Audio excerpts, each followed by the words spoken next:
ایک حدیث شریف میں آتا ہے کہ جس جگہ استغفار پڑھا جائے، استغفر اللہ کثرت کی جائے، وہاں پہ اللہ تعالیٰ کا عذاب نہیں آتا۔ حضور علیہ السلام کا ارشاد مبارکہ ہے کہ جس جگہ پہ اللہ تعالیٰ سے معافی مانگی جائے، استغفر اللہ پڑھا جائے، استغفار پڑھا جائے، وہاں پہ عذاب کے فرشتے نازل نہیں ہوتے۔ یہ استغفر اللہ پڑھنا، استغفار پڑھنا بہت بڑی دولت ہے۔ اس کو اگر ہم سمجھ لیں تو یہ ایک بہت قیمتی سرمایہ ہے بین و حیات کے لیے، انسان کے لیے۔ اگر اس کی تفصیل میں آپ چلے جائیں، اس کی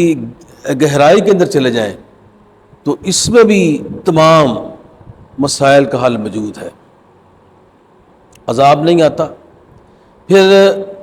عقل حسن ارشاد فرمایا کہ جو بندہ استغفر اللہ کی کثرت کرتا ہے، اللہ اس کی مشکلات کو آسان بنا دیتا ہے،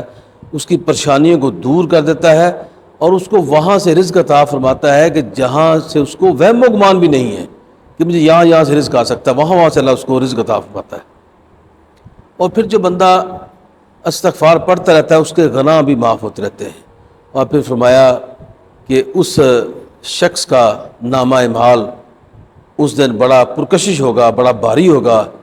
جس میں استغفار کی تعداد زیادہ ہوگی، یا استغفار کی تعداد اس کے نامہ اعمال میں اگر زیادہ ہوئی تو یہ اس کی کامیابی کی ضمانت بن جائے گی اور اس کو اس بلندیوں پر لے جائے گی جس کی انسان خواہش بھی کرتا ہے، اور بعض کا وہ بلندیاں ہم نے دیکھی بھی نہیں ہوتی کہ وہ جنتیں جن میں اللہ نے انسانوں کو لے کے جانا ہے وہ کہاں کہاں ہیں، جنت الفردوس سب سے اعلیٰ ہے۔ تو اس طرح یہ ایسی طاقت ہے اس نام میں جو آپ کو دنیا میں بھی انشاءاللہ سرخرو کرے گی اور آخرت میں بھی سرخرو کرے گی۔ اللہ سے ڈرتے رہیں، اللہ سے معافی مانگتے رہیں، اور جو شخص چاہتا ہے کہ اس کے رزق کی فراوانی ہو جائے وہ استغفر اللہ کی کثرت کرے، جو شخص چاہتا ہے اس کی پریشانیاں دور ہو جائیں وہ استغفر اللہ کی کثرت کرے، جو چاہتا ہے کہ میرے دکھ دور ہو جائیں وہ استغفر اللہ پڑھے، جو چاہتا ہے میرے گناہ معاف ہو جائیں وہ استغفر اللہ پڑھے۔ گناہ معاف ہونے میں یہ ہے کہ